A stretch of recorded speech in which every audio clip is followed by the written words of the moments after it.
오늘 우리에게 주시는 하나님 말씀은 시편 52편 1절부터 4절까지 말씀입니다. 우리 함께 합독하도록 하겠습니다. 시작. 포악한 자여, 내가 어찌하여 악한 계획을 스스로 자랑하는가? 하나님의 인자하심은 항상 있도다. 내 혀가 심한 악을 꾀하여 날카로운 삭도같이 간사를 행하는도다. 내가 선보다 악을 사랑하며 의를 말함보다 거짓을 사랑하는도다. 셀라. 간사한 혀여, 너는 남을 해치는 모든 말을 좋아하는도다. 아멘. 다윗이 사울에게 쫓겨다니던 시절에, 사울이 여전히 왕으로 있던 그 시절을 말씀드립니다. 그 시절에 사울의 추격을 피해서 다윗은 노비라는 곳으로 들어오게 됩니다. 다윗이 노부로 들어가게 되는 이유는 크게 두 가지 정도로 살펴볼 수가 있는데요. 첫 번째는 도망자의 인생을 살고 있지 않습니까? 사울에게 쫓겨서 죄도 없는 인생이 도망자의 인생을 살고 있는데, 이 노비라는 곳으로 들어가서 첫 번째는 제사장들로 하여금 자신이 사울의 추격으로 도망치는 것에 대해서 하나님의 뜻을 여쭙기 원했습니다. 당시의 제사장들은 우림과 둠밈을 가지고 있었기 때문에 하나님께 신탁하는 마음으로 이게 과연 내 인생이 주님 안에서 어떻게 될 것인지, 이런 삶을 살아가는 게 맞는 것인지 제사장에게 묻기 위해서 그곳으로 들어갔을 것이다 라고 예상하고요. 두 번째는 도망자의 신세로 이곳저곳으로 쫓겨다니는 이 다윗의 인생 속에 좀 생활할 수 있는 양식들이 없이 굉장히 배고프게 굶주리게 다녔을 것 아닙니까? 배가 고파서 그곳으로 가서 식량을 얻기 위해서 들어갔을 것이다. 이렇게 두 가지 정도로 추정하게 됩니다. 그렇게 노비라는 곳으로 들어간 다윗은 그곳에 있었던 아히멜렉이라고 하는 제사장을 만나게 되는데요. 다윗이 사울왕에 의해서 쫓기는 상황을 구체적으로 알지 못했던 아히멜렉 제사장은 배고픈 다윗에게 진설떡을 내놓게 되고, 다윗은 그것을 먹으면서 배고픈 허기를 달래게 됩니다. 정말 본인이 그곳에 들어간 이유를 해소한 것이죠. 그런데 이렇게 아히멜렉이 다윗에게 호의를 베푸는 모습을 도액이라고 하는 사람이 목격하게 됩니다.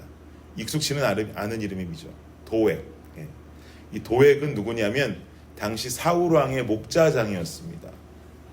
이 도액은 아히멜렉이 다윗에게 베푼 호의를 사울왕에게 보고하게 되고, 사울왕은 그 이야기를 듣고 쫓겨다니는 그 다윗을 챙겨주었다고 하는 그 말에 아히멜렉을 비롯한 그 지역의 제사장 85명을 죽이라고 명령합니다. 그러나 하나님의 종들을, 하나님을 두려워하던 사울의 신하들은 하나님의 종을 죽일 수 없다라는 마음에 이게 바로 선뜻 죽이지를 못하자 이 도액이라는 자가 나서서 제사장 85명을 모조리 다 죽여버립니다. 그뿐 아니라 이 높당에 살고 있는 아히멜렉과 관련된 사람 중에 남자이든지 여자이든지 그 땅에 있는 백성들을 싹 다 죽여버립니다. 그리고 그 땅에 있는 소와 양들까지 싹 다 죽여버립니다. 아주 끔찍한 사건이죠. 피비린내가 나는 사건입니다. 이런 끔찍한 상황들 속에 구사일생으로 목숨을 건진 사람이 있었는데, 그게 누구냐면 아히멜렉의 아들인 아비아달이라는 사람이 구사일생으로 목숨을 건지게 되고 다윗에게 찾아와서 이야기합니다. 그 상황들을 모두 다 보고하는 거죠. 그렇게 이 끔찍한 소식을 들은 다윗은 큰 충격을 받게 되고 자신의 마음을 시로 써내려갑니다. 그 시가 바로 오늘 본문이 되는 시편 52편의 말씀입니다. 그래서 도액에 관한 이야기는 사무엘상 21장과 22장을 보면 나오게 됩니다. 그 마음을 가지고 한번 1절을 다시 보시면, 포악한 자여, 네가 어찌하여 악한 계획을 스스로 자랑하는가? 하나님의 인자하심은 항상 있도다. 포악한 자여라고 아주 거칠게 이 지금 시편이 시작하는데요. 이 포악한 자라고 하는 말의 히브리어 원문의 뜻은 비슷합니다. 폭군이라는 뜻을 가지고 있습니다. 폭군. 근데 참 의미가 중요한 게 폭군이라는 뜻도 가지고 있지만 동시에 용사라고 하는 뜻도 가지고 있습니다. 용사, 폭군. 굉장히 반대되는 이야기 같은데 어떻게 한 단어에서 폭군이라 말할 수 있고 용사라고 말할 수 있는가? 이 단어가 가지고 있는 중요한 의미는 하나님이 함께하는 인생은 용사가 될 수 있지만 하나님이 결여된 인생은 폭군의 삶을 살게 된다라고 하는 의미를 가지고 있는 거죠. 어쨌든 여기서 폭군이라고 말하면서 이 사람은 하나님이 그 인생에 결여된 사람임을 지금 다윗은 말하고 있는 것입니다. 1절에서 이 폭군 같은 사람아 라고 하며 시를 엽니다. 누가 폭군이라는 말인가요? 도액이라는 자가 폭군이라는 말이죠. 왜 폭군인가? 2절 보십시오. 함께 읽을까요? 시작. 내 혀가 심한 악을 꾀하여 날카로운 삭도같이 간사를 행하는도다. 여러분, 사람의 신체에 있어서 가장 중요하게 여겨야 할 부분이 바로 혀입니다. 혀.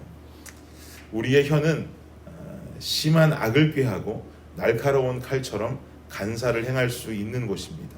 도액의 경우만 보아도 그렇죠. 아히멜렉이 베푼 은덕의 모습을 사울 왕에게 전달하게 되면서 그 속사정도 모른 채 다 전달하게 되면서 아히멜렉과 80여 명의 제사장들, 그리고 그와 관련된 모든 남성과 여성들, 또 그리고 가축까지 다 죽게 만들어 버렸습니다. 결국은 혀로 시작한 그 고자질, 또 다윗을 죽이고 다윗을 도운 자들을 죽이려는 마음이 실제적 죽음이 되어서 끔찍한 사건에까지 이르게 하는 것이죠. 즉 오늘 시편 말씀이 우리에게 주는 교훈은 아주 간단합니다. 혀를 제어하지 못하는 자는 폭군이 될 수 있다는 말씀이죠. 사람을 주먹으로 때리고 발로 차야 폭군이 아닙니다.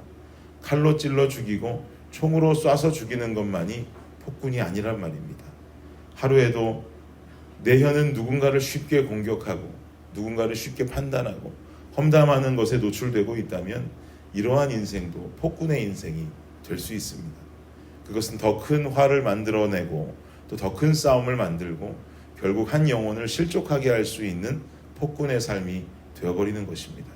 우리 블레싱 성도님들의 삶은 폭군의 삶이 아니라 용사의 삶이 되기를 예수님의 이름으로 축복합니다. 콩 심은 데 콩나무고 팥 심은 데 팥난다라고 하는 우리 옛말이 있죠. 하나님의 나라에 심겨진 콩은 무엇일까요? 용서와 사랑의 콩입니다.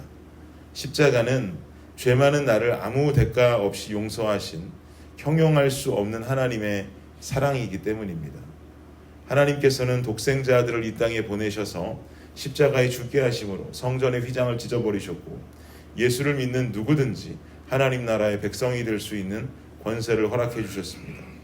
그렇게 구속함을 입은 성도들은 자신들이 씻을 수 없는 그 죄를 용서받았고 이해할 수 없는 크기의 사랑을 받은 수혜자라는 것을 절대로 잊어서는 안 됩니다.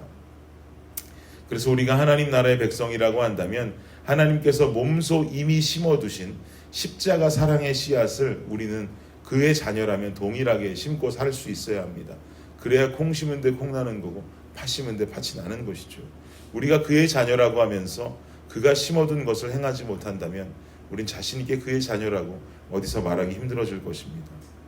우리의 혀는 누구를 공격하고 용서하고 싶지 않고 죽이고 싶고 헐뜯고 싶다 할지라도 아무 공로 없는 나를 이미 사랑하셨고 내 모습과 상관없이 나를 살리신 그분의 사랑으로 안아주고 품어줄 수 있는 성도가 되어야 할 것입니다. 십자가 사랑이 기반된 블레싱 공동체가 되기를 원합니다.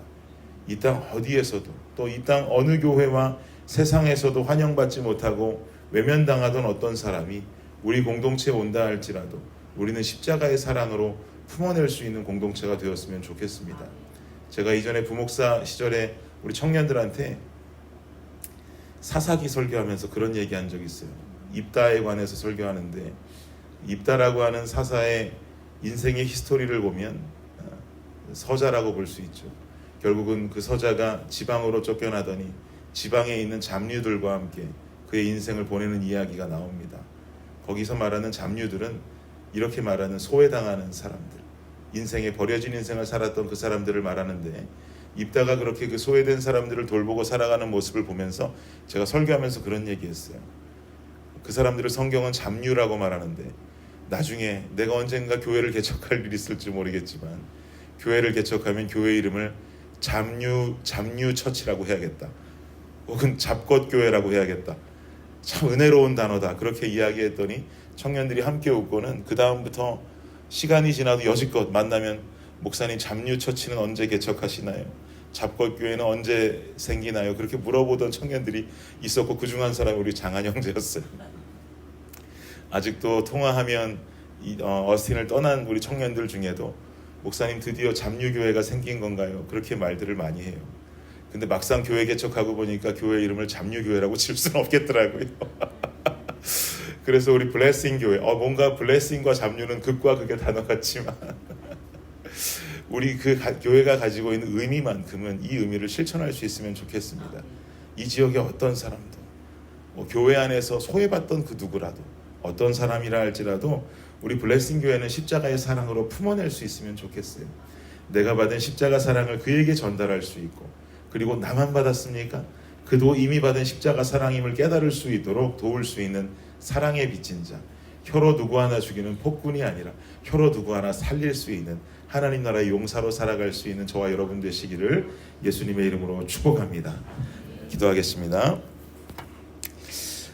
하나님 감사합니다. 축복할 수 있는 교회가 되기를 원합니다. 안아줄 수 있고 품어줄 수 있는 교회가 되기를 원합니다. 세상에 소외받은 그 누구라 할지라도, 마음이 어렵고 힘든 그 누구라 할지라도 이 블레싱 공동체 안에서는 위로받고 평안을 누릴 수 있는 삶을 살아갈 수 있기를 간절히 원합니다. 그러기 위해서 우리 블레싱 성도들 모두의 삶이 우리 혀를 지키는 용사의 삶을 살아가는 모두가 되게 하여 주옵소서. 폭군의 삶을 벗어나 용사의 삶으로 들어서 누구든지 축복하고 사랑할 수 있는 입다의 모습처럼 우리도 그 인생을 살아가는 모두가 되게 하여 주옵소서. 감사합니다. 예수님의 이름으로 기도드립니다. 아멘.